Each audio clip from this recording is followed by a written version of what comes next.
কবর জিয়ারত আমাদের দেশে যেভাবে করা হয়, ওই জন্য কবর জিয়ারত আসলে 3 প্রকার, 3ভাবে মানুষ কবর জিয়ারত করে।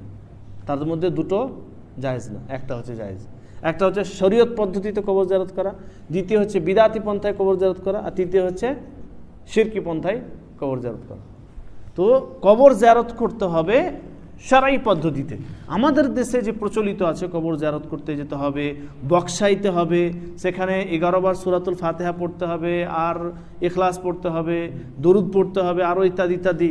এতবার দরুদ পড়তে হবে, এতবার সূরাতুল ফাতিহা পড়তে হবে, সূরাতুল ইখলাস পড়তে হবে, তারপরে দোয়া করতে হবে। এগুলো একটাও সহিহ হাদিস দ্বারা সাব্যস্ত নেই।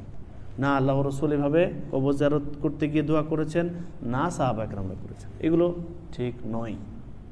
ওই জন্য বলেন যে মেন উদ্দেশ্য হচ্ছে কবর জিয়ারত করার কি, আপনার আখিরাত স্মরণ হবে, কবরের আযাবের ভয় আপনার অন্তরে জমবে, এটা হচ্ছে আসল উদ্দেশ্য।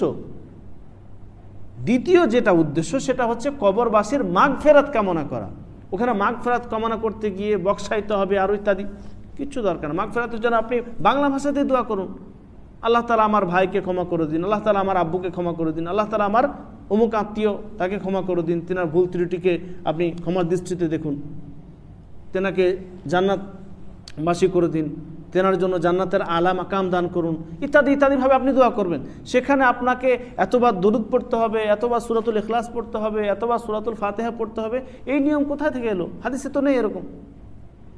কবর জিয়ারত করতে যাবেন তখন কবরবাসীর জন্য সালাম, আসসালামু আলাইকুম আহলা দিয়ারি মিনাল মুমিনিন ওয়া ইন্না ইনশাআল্লাহু বিকুম লাহিকুম নাসআলুল্লাহু লানা ওয়া লাকুম আফিয়া। বাস, এটা হলো কবর জিয়ারতের উপর, মানে কবর জিয়ারতের শুরুতে আপনি সালাম পেশ করে দোয়া করলেন। বাস, তারপরে যদি দোয়া করতে চান তার আল্লাহুম্মা যে দোয়া আছে সেটা পড়েন, আল্লাহুম্মা গফির লাহুম ওয়ারহাম, বড় দোয়া আছে না একটা জানাজার বড় দোয়া, আল্লাহুম্মা গফির লাহুম ওয়ারহামহুম ওয়াফি আফু আনহুম ওয়াকরিম নুজুলাহুম ওয়াসি' মাদখালাহুম, এই যে দোয়া আছে আল্লাহুম্মা গফির লাহুম ওয়ারহামহুম, এটা আপনি পড়েন বহুবচন দিয়ে দোয়া। বা আপনি আল্লাহুম্মা গফির লি হাইয়িনা ওয়া মাইয়িতিনা ওয়া শাহিদিনা ওয়া গায়িবিনা, এটা পড়েন। বা আপনি আরবি ভাষাতে না পারলে বাংলা ভাষাতেই করেন। আমি যেন সবসময় বলি যে ফরজ নামাজ বাদ দিয়ে অন্যান্য যে কোনো স্থানে আপনি বাংলা ভাষাতে দোয়া করতে পারবেন। আরবি যদি আপনার মুখস্থ না থাকে, নির্দ্বিধায় আপনি বাংলা ভাষায় দোয়া করুন।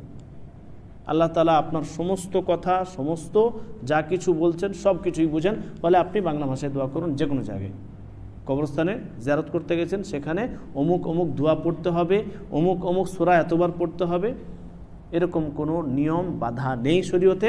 আপনি সেখানে গিয়ে শুধুমাত্র কবরবাসীর জন্য, আপনার পিতার জন্য, আপনার মায়ের জন্য মাগফিরাত কামনা করে দোয়া করুন। জি।